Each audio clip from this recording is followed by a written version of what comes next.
नमस्कार, आदाब और सत श्री अकाल दोस्तों। आज हम जिस घटना की बात करने जा रहे हैं उस घटना के बारे में आपने पिछले एक महीने में बहुत कुछ सुना होगा। इस पूरी घटना ने पूरे बंगाल में आग लगा के रख दी है। पूरा बंगाल आज उबला हुआ है। वहाँ की महिलाएं, वहाँ के स्टूडेंट्स, वहाँ का नॉर्मल लोग, वहाँ की पब्लिक, सब लोग इस मूवमेंट में कूद पड़े हैं क्योंकि ये इतनी ज्यादा विभत्स, इतनी भयंकर घटना हुई है जिसने हम सबकी आत्माओं को झकझोर दिया है। एक डॉक्टर ट्रेनी, एक पोस्ट ग्रेजुएट डॉक्टर ट्रेनी जो 31 साल की है, जो मेरिटोरियस है, जिसने नीट यूजी जैसा पेपर क्वालिफाई किया, जो इंडिया का one of the most difficult exam होता है।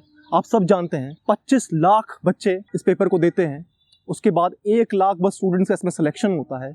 50,000 मेडिकल सीट्स आपको गवर्नमेंट कॉलेज में अवेलेबल हैं, 50,000 प्राइवेट कॉलेज में अवेलेबल हैं। ऐसे होनहार लोगों के साथ ऐसा जब होने लगता है तो आपका विश्वास स्टेट पे, पुलिस पे, यहाँ के पूरे तंत्र पे टूटना स्टार्ट हो जाता है। थोड़ा आप उस डॉक्टर के बारे में जान लीजिए, उनका बैकग्राउंड जान लीजिए। उनके पिता एक दर्जी का बेसिकली काम करते थे, तो कोई बहुत अमीर लड़की तो वो थी नहीं। कैसे कैसे उनके पिता ने 5 दशकों के कड़े संघर्ष के बाद उनको पढ़ा लिखा के इस पोजीशन पे पहुंचाया था कि वो MBBS कंप्लीट करने के बाद MD के सेकेंड ईयर में RG Kar medical college and hospital से कर रही हैं। और वो लेडी 36 घंटे की अपने लॉन्ग आवर की शिफ्ट के बाद रेस्ट करने गई और उसका रेप करके उसका गला घोट के उसकी हत्या कर दी गई। ये घटना बहुत सारे सवालों को उठाती है, हमारे समाज पे उंगली उठाती है कि आखिर में यहाँ पे होता क्या है, कैसा मरा हुआ समाज है ये कि हम लोग अपनी बहन बेटियों की रक्षा नहीं कर सकते। एक संजय रॉय नाम का दुर्दांत व्यक्ति, कैसे कोलकाता पुलिस ने ऐसे इंसान को सिविक वॉलंटियर में उसको सिलेक्शन कैसे दे दिया, उसका बैकग्राउंड चेकअप क्यों नहीं किया गया। ये आदमी ऑलरेडी सीरियल ऑफेंडर है, 3 बीवियों को मारपीट करके 4थी शादी कर चुका है। इसके फोन के पोर्नोग्राफी कंटेंट में दिखता है कि ये वायलेंट पोर्नोग्राफी देखता था। ऐसे व्यक्ति को कोलकाता पुलिस अपने साथ कैसे रखती थी। ये कोलकाता पुलिस के 4th बटालियन में कैसे आया, कैसे उस 4th बटालियन में रहना स्टार्ट कर दिया, कैसे इसने RG Kar medical college and hospital में पोस्टिंग पाई और कैसे ये वहां पे पोस्टेड हुआ। ये सब बहुत सारे क्यों और कैसे आज हमारे सामने खड़े हैं, जिसका जवाब कोलकाता सरकार को, ममता बनर्जी को, वहां के एडमिनिस्ट्रेशन को, सबको देना होगा। क्योंकि एक होनहार हमारे बीच का इंसान गया है।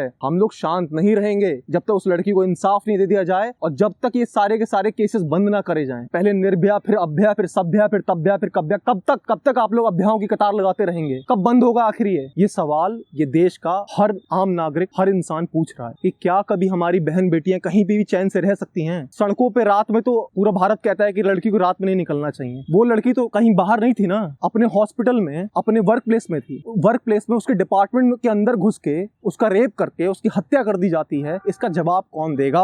उन माँ बाप को उनकी बेटी वापस कौन लौटाएगा? ये सवाल लगातार बना हुआ है और बना रहेगा, और तब तक बना रहेगा जब तक इस देश की बहन बेटियां सिक्योर नहीं हो जाती हैं। हमको झूठे वादे नहीं चाहिए, हमको आपके और लॉज नहीं चाहिए, हमको एग्जेम्पलरी पनिशमेंट चाहिए। आप इन रेपिस्ट दरिंदों के रूह में खौफ पैदा करें, तब जाके हमारी जमीर को शांति मिलेगी। इस बात को आप सब लोगों को समझना पड़ेगा। सारी अथॉरिटी से मैं ये बात कह देना चाहता हूँ, हाथ जोड़ कहना चाहता हूँ कि बस ये बेटी जिसका रेप हुआ है, ये कल तुम्हारी बेटी, तुम्हारी बहन भी हो सकती है। इस बात को याद रखो। शुतुरमुर्ग तरह गर्दन गाड़ के कि नहीं ये हमारे घर का केस नहीं है, उससे काम नहीं चलने वाला। वो डॉक्टर अभ्या किसी की भी बेटी कल हो सकती है। हम सबको तब तक इस पे आवाज उठानी है जब तक हम उस लड़की के लिए जस्टिस ना पाले, और जब तक हम कोई ऐसा एग्जेम्पलरी पनिशमेंट देके ऐसा एक उदाहरण नहीं सेट कर दें कि इन दरिंदों की रूह कांप जाए। थोड़ा आप बैकग्राउंड के बारे में जान लीजिए। संजय रॉय के बैकग्राउंड के बारे में बात करते हैं। जैसे मैंने बताया कि कैसे कैसे ये आदमी अपने कनेक्शन के थ्रू आगे बढ़ते बढ़ते ये यहाँ तक पहुंचा, और इसका क्या बैकग्राउंड है। 2016 में ये बंदा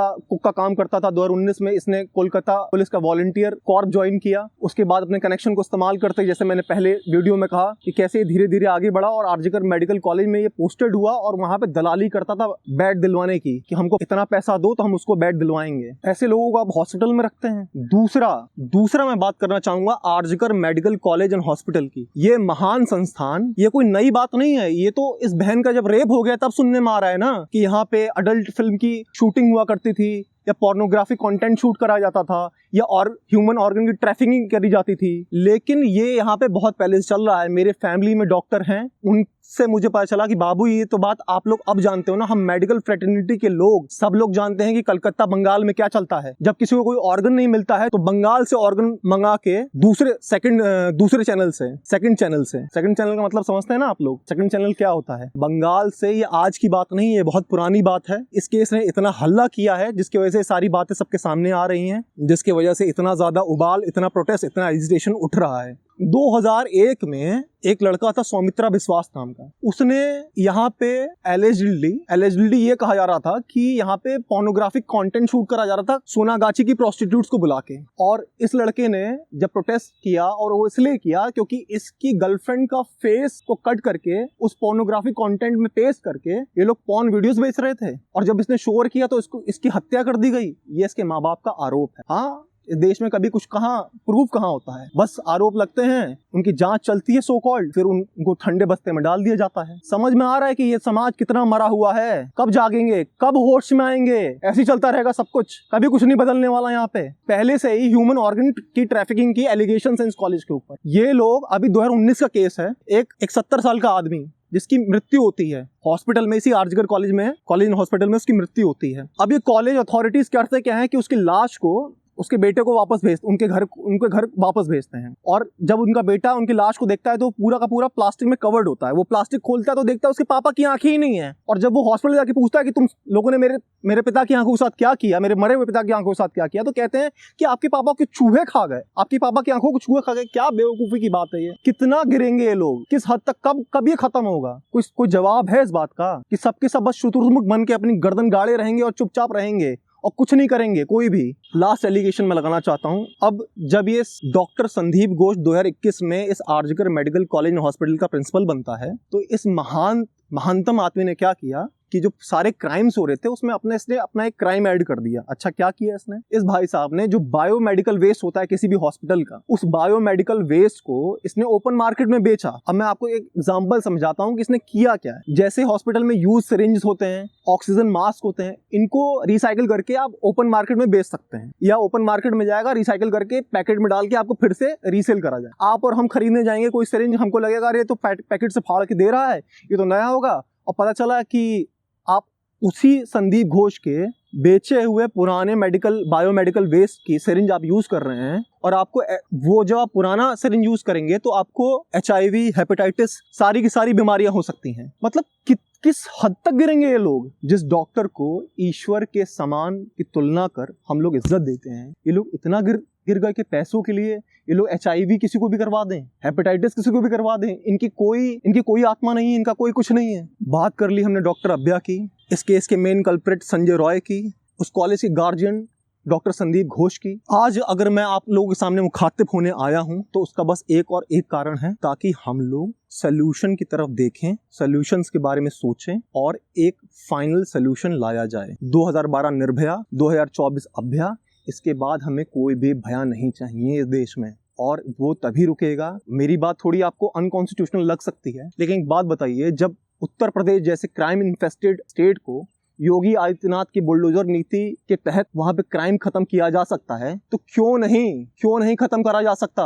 ये रेप केसेस क्यों नहीं खत्म करे जा सकते? आप एक एग्जेम्पलरी पनिशमेंट बनाइए ना, आप फायर स्क्वाड को बुलाइए, इस बंदे को ग्राउंड में खड़ा करिए, इसके हाथ बांधिए किसी पोल से, फायर स्क्वाड को कहिए कि इसको शूट करा जाए, इतनी गोलियां मारी जाएं, इसके शरीर में कोई जगह ना बचे, और इसको नेशनली टेलीवाइज करें। अबव 18 आपकी जितनी भी पॉपुलेशन है सबको दिखाएं कि अगर हमारी बहन बेटियों के साथ फिर किसी ने रेप किया तो बेटा तुम्हारा अंजाम यही होगा। हमको ये रेप बंद चाहिए, हमको झूठे वादे नहीं चाहिए, हमको फांसी, हमको कुछ नहीं चाहिए। फांसियों से होता क्या है? निर्भया केस में सारे के सारे बलात्कारियों को फांसी हुई थी ना, उन फांसियों से रेप बंद हो गए। NCRB का डेटा बताता है 2021 का कि 90 रेप इस देश में रोज रजिस्टर्ड होते हैं, और कुछ एक्सपर्ट की माने ये जो 90 रेप हैं पर डे वाले, उनका कहना यह है कि 10 में से 1 या 2 ही रेप केसेस रजिस्टर्ड होते हैं इंडिया में। इसका मतलब अगर आप उनकी बात से अपना कैलकुलेशन करें तो मतलब 900 रेप पर डे इंडिया के, 900 महीने के मतलब 2700, साल के मतलब कितने? 32,000 रेप। मजाक लगा रखा है क्या?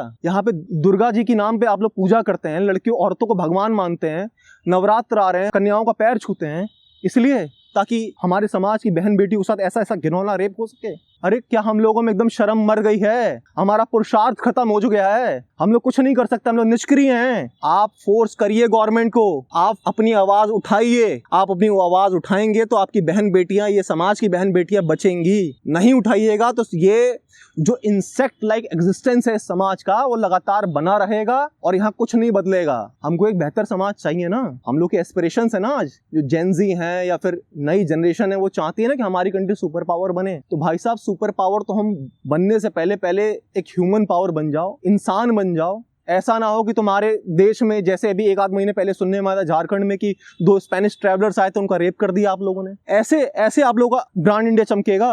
कैसी सेक्स स्टार्व कंट्री है, कैसी साइकोलॉजिकल फक्ड अप पीपल है यहाँ पे, कैसे कर सकते हैं ऐसा? और इतने घिनौने क्राइम, निर्भया का रेप करा गया, उसके वजाइना में इन लोगों ने रॉड इंसर्ट कर दिया। इस लड़की डॉक्टर अभ्या का रेप करा गया, उसकी टांगे लिटरली, उसके माँ बाप, जो इंटरनेट पे फोटोज वायरल हैं, उसकी टांगे लिटरली ऐसा लग रहा है कि पूरी वाइड ओपन है, लग रहा है कि उसका पेल्विक गर्डल टूट गया है। अरे इतना नीच तो जानवर नहीं होता है, ये इतनी नीचता आई कहाँ से? और अगर आ गई है तो इसको एड्रेस करना है, इस पे मंथन करना है और इसको जड़ से खत्म करना है। इसके लिए युवा पीढ़ी को सोच विचार करना पड़ेगा, क्योंकि ये देश आने वाले समय में आपका है और आपको ही फैसला लेना है कि करना क्या है आखिर में। क्या ऐसे ही हम लोगों को हर 10 साल में बड़ा केस हो और हम लोग बस उबाल करें, कैंडल मार्चेस निकालें और ये चीजें चलती रहें? नहीं, ये बंद होना चाहिए। आप और मैं और हम सब अगर कोशिश करेंगे तो ये बंद होगा। जय हिंद।